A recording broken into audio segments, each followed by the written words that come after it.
The Olympics are in full swing, and we are back at Coast to Coast Sports with a special double episode evening for you guys. I didn't do an episode yesterday. I wanted to, but I was in a car accident. So we're doing a double episode today instead, and there's a lot to get to, starting with women's soccer.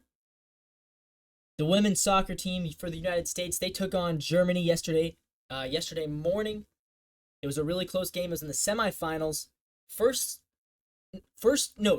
semifinal ever to be scoreless into extra time. They had to go into extra time, and then Team USA's Sophia Smith delivered the game-winning shot. Team USA went up 1-0 pretty early in extra time. They still had to play about 20 more minutes after they went up 1-0, which was suspenseful. For me watching, it was suspenseful, but they did get the win.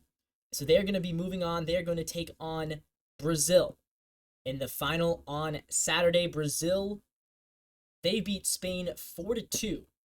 So it's going to be a close game. It's going to be a really good game because Brazil has the offense, but the USA's defense and goalkeeping is really, really good. It's top level. Team USA, I'm not sure if they would be considered the favorites to beat Brazil. I'm assuming they are.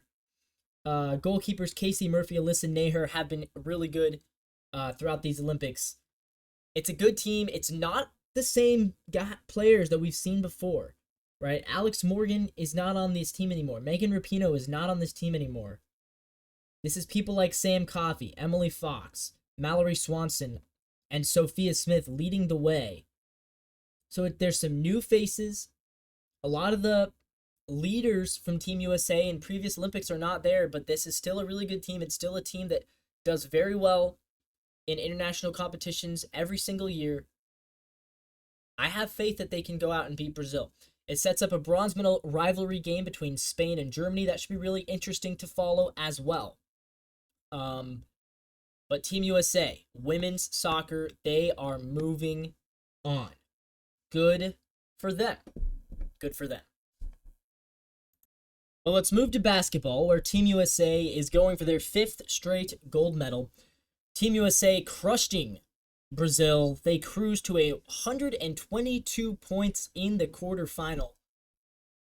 It was an easy win. It was not a difficult game for the Team USA. They went up 33-21 in the first quarter. They went up 30-15 in the second. So at halftime, they led 66-36, up by 30. They took their foot off the gas in the third quarter. Brazil actually won the third quarter, 35-21. But Team USA with a dominant fourth quarter to win it 122-87. So they end up winning this thing by 35.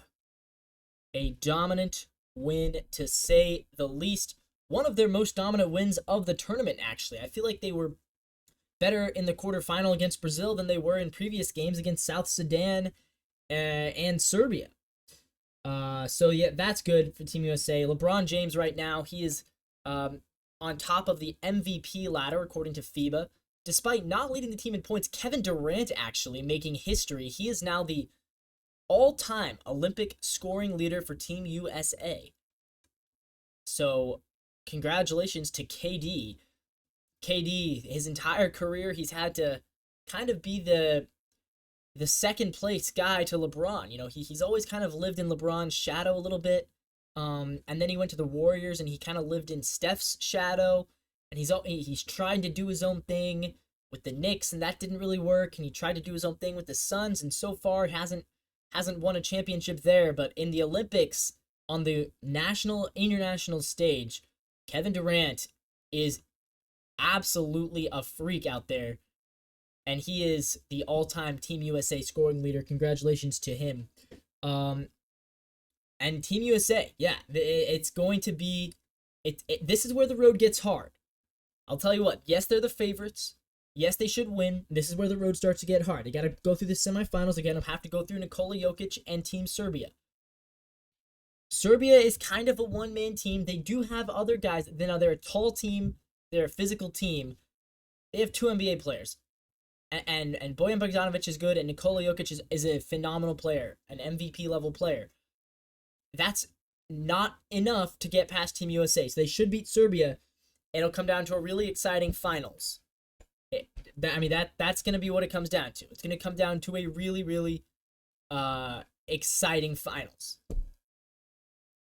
So let's talk about some of the other games that went on in the quarterfinals. Like I said, Serbia, they beat Australia. It was very close, 95-90. Australia actually jumped out to a huge lead, 31-17. Australia led by 14 in the first quarter. And even at half, it was 54-42. So Australia up by 12 at half. Serbia comes all the way back in the third quarter.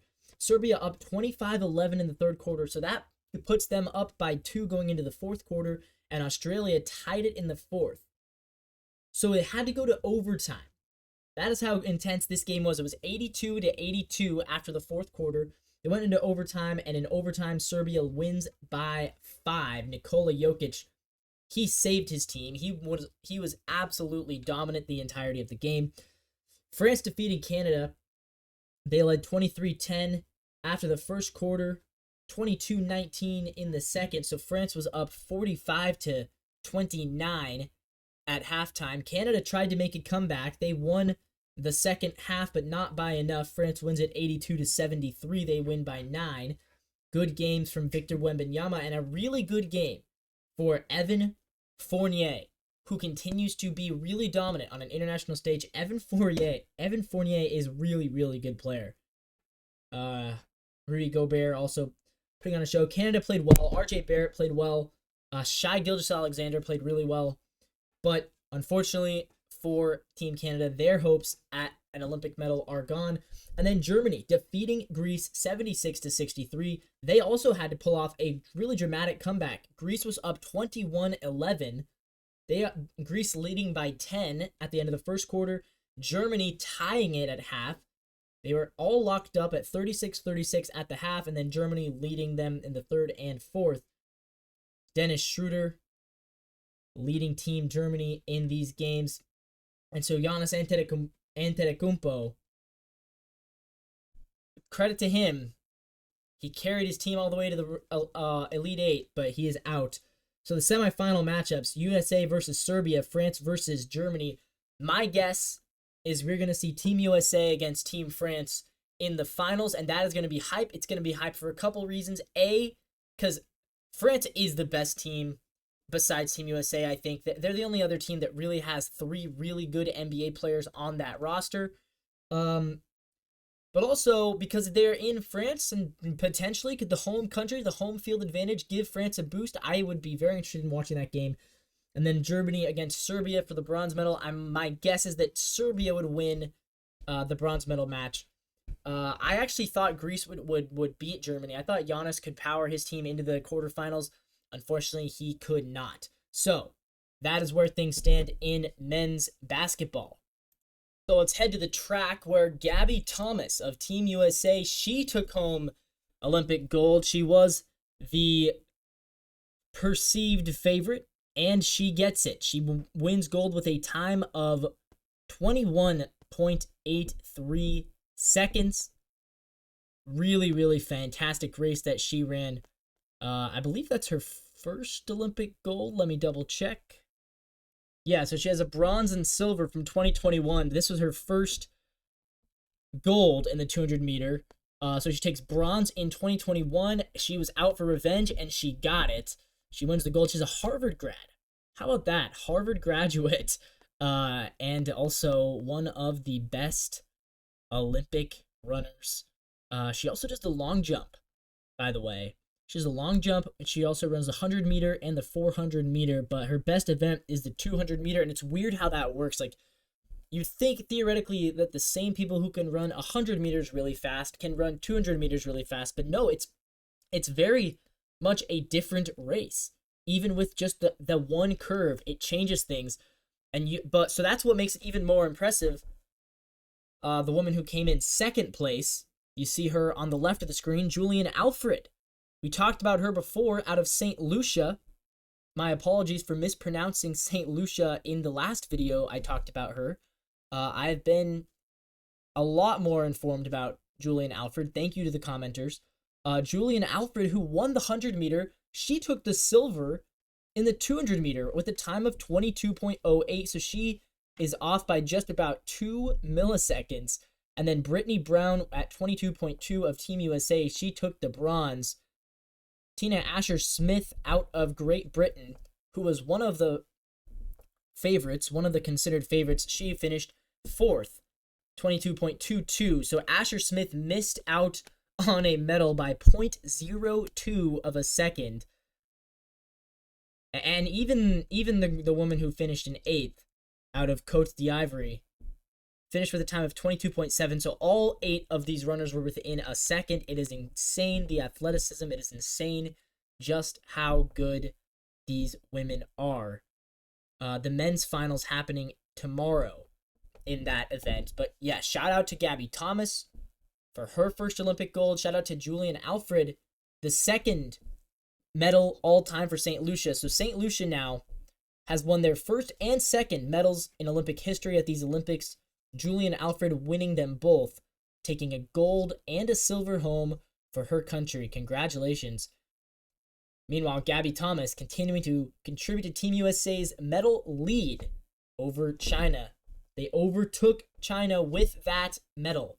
So shout out to Gabby Thomas. Let's talk some more track. Cole Hocker delivered one of the most exciting finishes in these Olympics in the men's 1500 meter race. The storyline going into this race was about Ingebrigtsen and Kerr. So I want to give you the backstory because this is a fun one. It's a fun one, and it's one that's kind of well known apparently. I'm not super into the track world, but Jakob Ingebrigtsen is one of the top 1500 meter runners in the world. You see him behind Cole Hocker. He's directly behind. He's from Norway.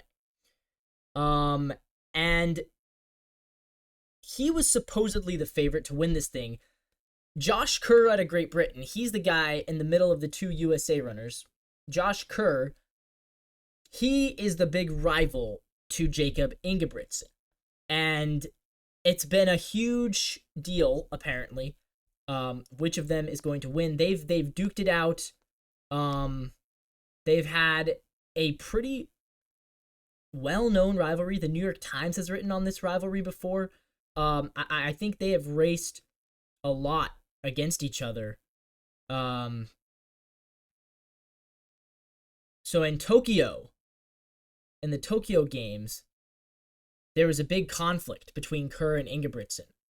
They were pushing each other around, I guess. They were trying to get in each other's way. And they faced off on the world stage a lot, obviously. Kerr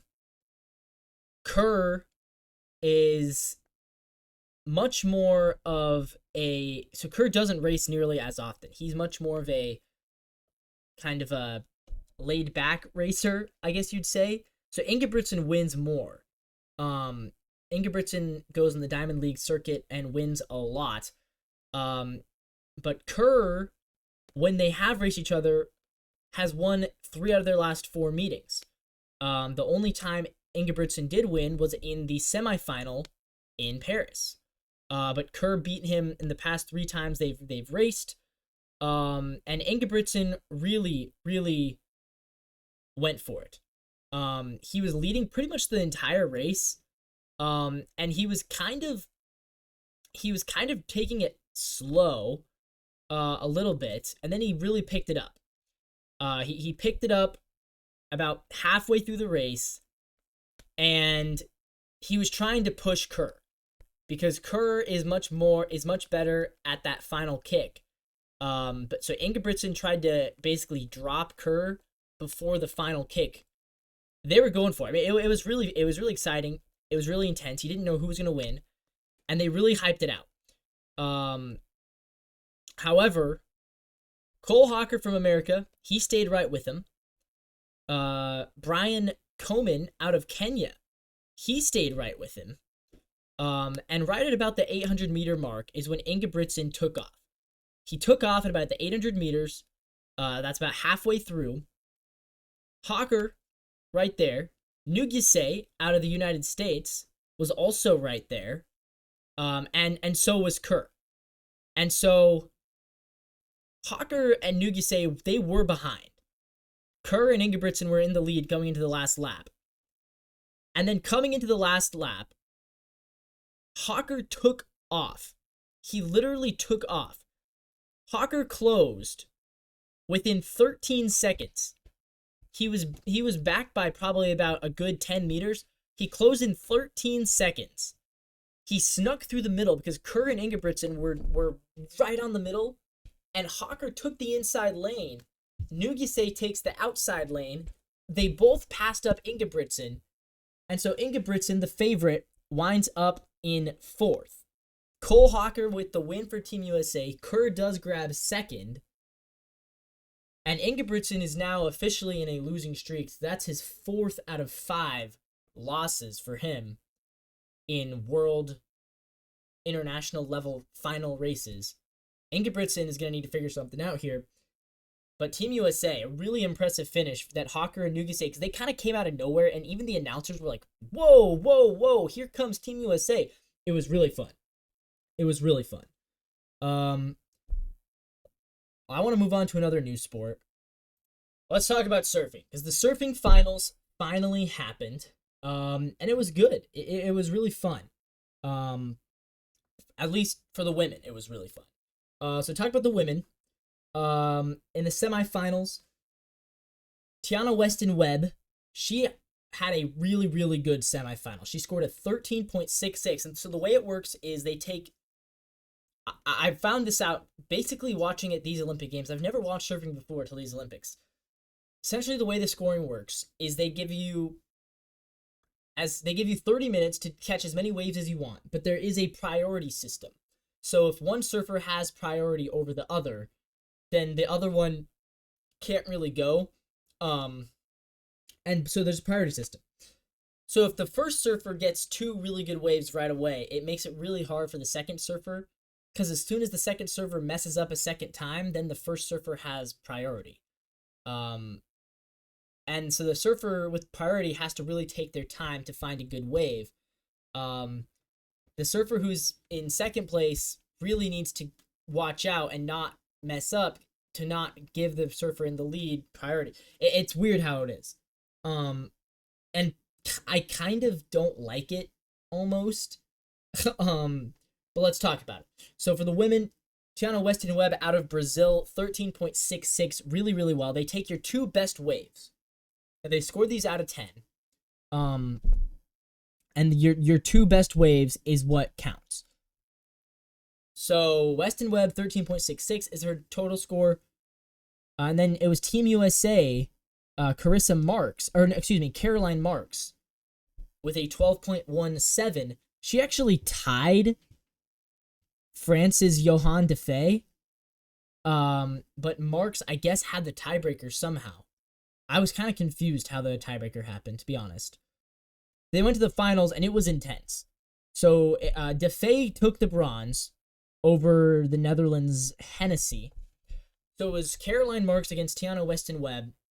Really, really good. Excuse me, not Tiana. Tatiana. Tatiana Weston Webb got out in front early with a nice wave, but then Caroline Marks scored a 7.5. So that put her with a total score of 10.5. She had a 7.5, and then she had a 3. And so that amounted to a 10.5. Those are her 2 best waves. Weston Webb had priority, though, despite being in second place. And so Weston Webb just kind of waited. She waited till the very end. She had a 4.5 and a 3.5. So Weston Webb is at about 8, whereas Marks was at 10.5.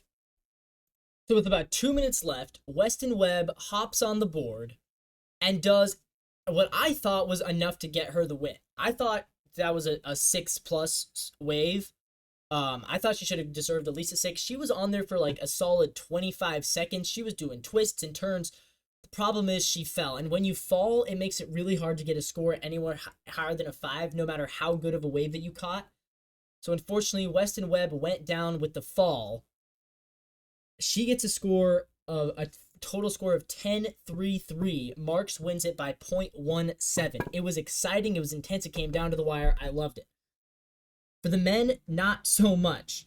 The men's finals were pretty unexhilarating.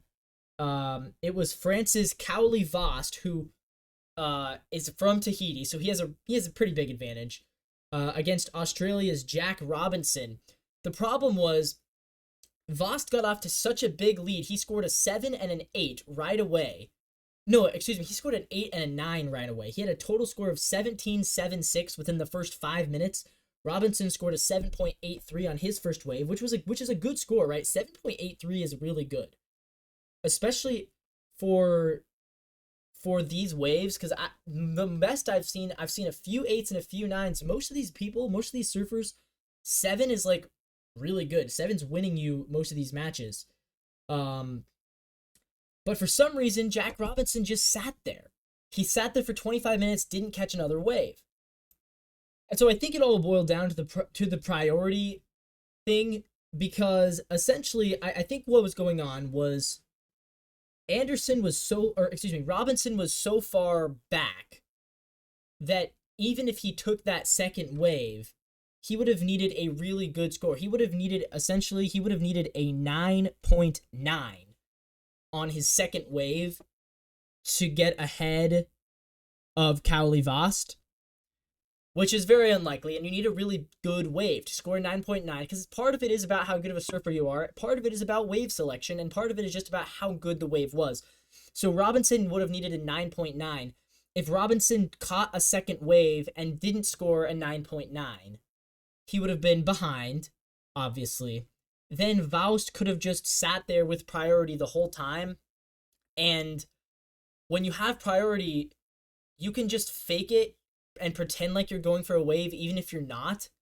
And the other surfer basically can't go. So it's like you can kind of paddle in front of him. And so essentially Robinson was waiting for the perfect wave, and the perfect wave never came. I wish he would have given it a shot towards the end and just tried. But unfortunately for Robinson, the perfect wave just never came for him. So he ends up only taking one wave. So he lost by 10 points, 17.67 to 7.83. That was after Robinson took down the gold medal favorite, Gabriel Medina. Gabriel Medina out of Brazil is a 3-time world champion. He finishes with the bronze medal. Medina lost in the semis to Jack Robinson. The semis were way more exciting than the finals for the men. At least the semi with Vost. Vost defeating Peruvian surfer Alonso Correa. Vost against Correa was a really good matchup. Vost winning 10.96 to 9.60. The other semifinal, Jack Robinson did to Medina what Vost did to him. So it was a little bit of a taste of his own medicine, because Robinson against Medina only caught the one wave. So the reigning gold medalist, Gabriel Medina, only with the one wave. Robinson beat him 12.33 to 6.33, but then in the finals, Robinson taking silver. So Australia with silver, Brazil bronze, and it was France, the homeland's Cowley Vost, representing France, but he's from Tahiti, and of course, it would make sense. The guy who knows the waves better than anybody else, the local guy, takes home the gold. So it was fun. The women's was more fun than the men's. I wish they could maybe change some rules or just make it a little better for TV, because I think if they made it better for TV, maybe shorten, instead of 30-minute rounds, make it a 10-minute round, and somehow fix the priority system so that, like, I don't know. I feel like there's too much waiting around, and there's too much of an opportunity for someone to get out to a really early lead and then just never let the opponent have a chance, and so it gets really boring.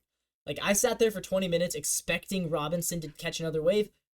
I wasn't, I will admit, I wasn't entirely a pro on the rules, but yeah, I feel like it could have been better. I feel like if they can make some changes, make it a little bit better for TV, because if they actually made this entertaining, I think a lot of people would want to watch it. It is, when they do catch waves, it's really fun. It's really exciting. And like I said, when it came down to the wire, and I thought Weston Webb had it, and it was great. You know, it was suspenseful. with 2 minutes left, she caught a really good wave, and I thought I don't know. I think there's a lot of potential here. Also, that might just be because I like surfing and I am a surfer, so maybe that's why. I don't know. But I do think it was exciting. I think it can be better.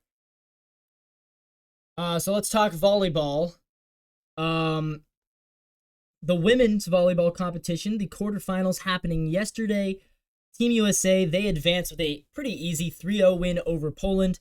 Italy defeating Serbia 3-0. Brazil 3-0 against the Dominican Republic. And Turkey beating China 3-2. That was the only really fun set of the quarterfinals. China got out to a lead. They won set 1 25-23.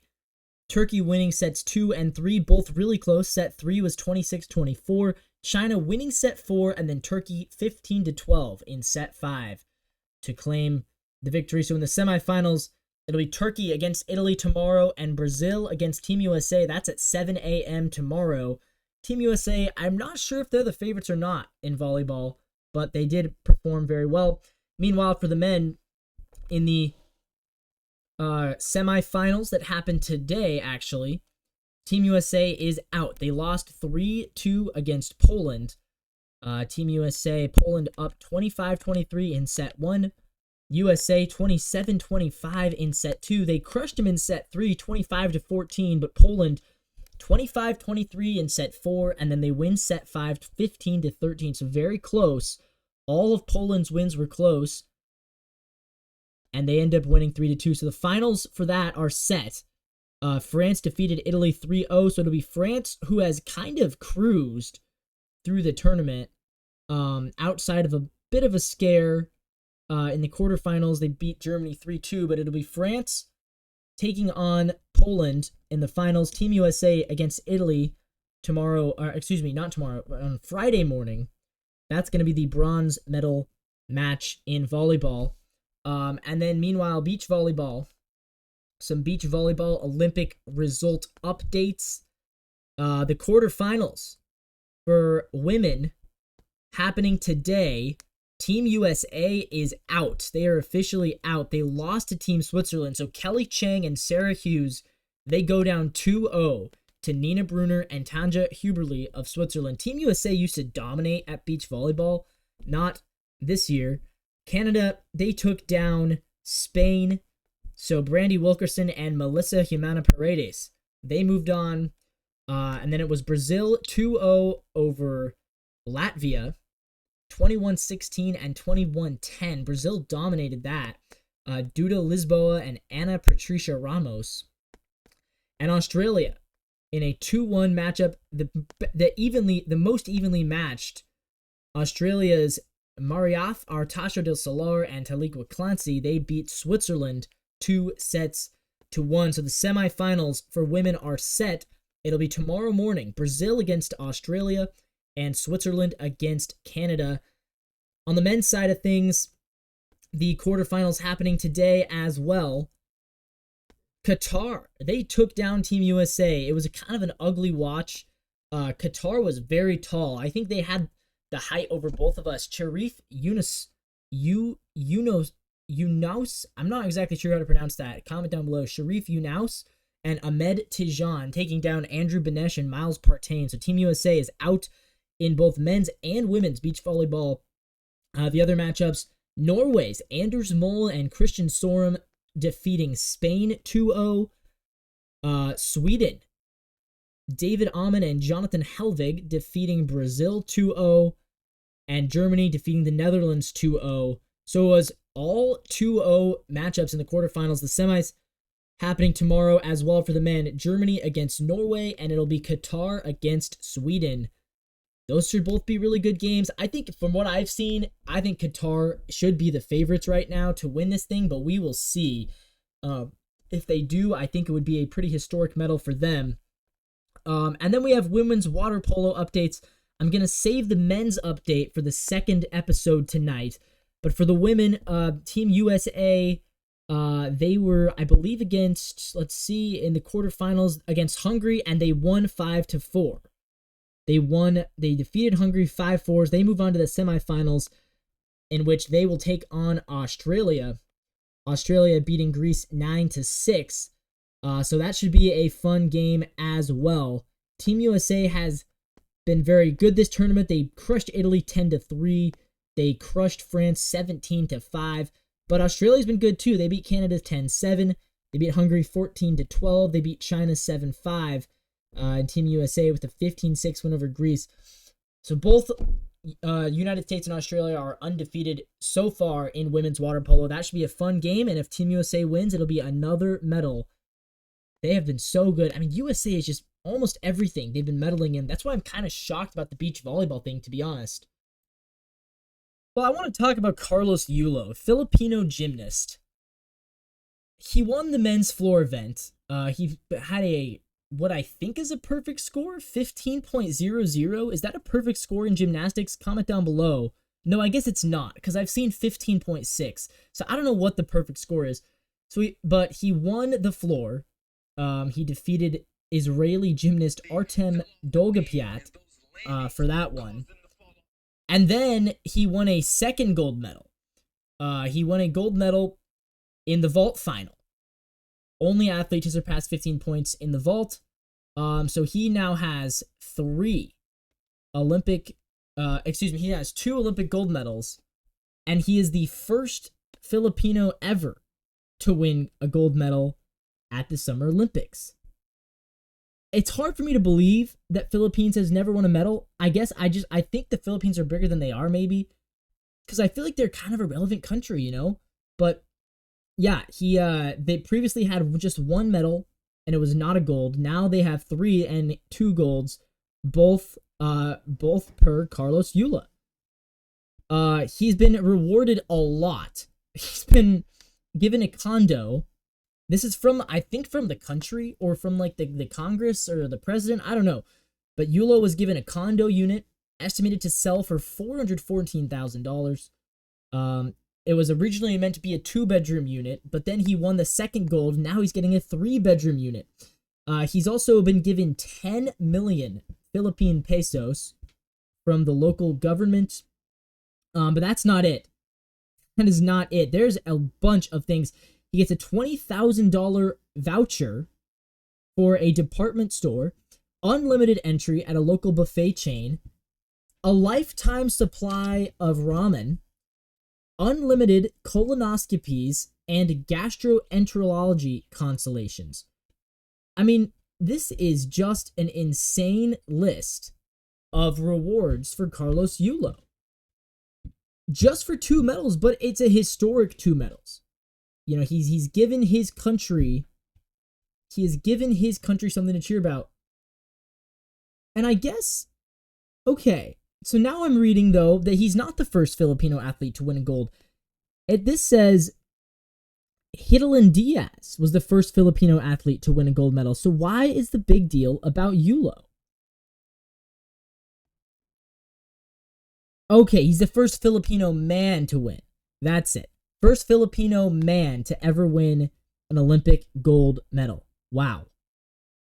So the results, to recap, a 3-bedroom condo that's worth $400,000, 10 million pesos, lifetime supply of ramen, unlimited entry at a buffet chain, $20,000 voucher for a department store, and a unlimited gastroenterology consultations and colonoscopies. That'll help him out later in life. I'm gonna look up 10 million Filipino pesos to US dollars. I want to know the actual value of this. 10 million Filipino pesos to USD. So that's worth, it looks like it's worth $173,000. Okay, so not a millionaire by US standards, but that's still a good lot of money, right? That is, so in total, he got about $700,000 worth of things, plus the lifetime supply of ramen and the unlimited entry to the food chain. I mean, he's pretty well set for life. I mean, congrats to Carlos Yulo. It was a teen sweep in the skateboarding final, the women's skate park final. We've talked skateboarding before on this show, and I kind of like it. I kind of dig Olympic skateboarding. All three of them, Arisa True out of Australia, Hiraki Kokono out of Japan, and Sky Brown out of Great Britain. It's funny, Great Britain's team they sent 5 representatives for skating, 2 boys, 2 girls, all teenagers. The 5th guy is like this 40-year-old guy who has like who has 8 X Games championships. It was a funny picture. You should find it. But for the women's skate park final, it was all about Sky Brown. Sky Brown, who I think trains with Tony Hawk. One of them trains with Tony Hawk because Tony Hawk was there. Tony Hawk, the really famous X Game. I'm sure Tony Hawk must wish that skating had been in the Olympics before because he was so good in the X Games for so long. I mean, he's a legend. Into the final round, so Hiraki Kikono, who is the one from Japan, she is the world number 1 ranked skate park champion. She's 15, I believe. And Sky Brown from Britain is 14. Hiraki scores a 91.98 in the first round. True and Brown both also into the 90s. But in the last round,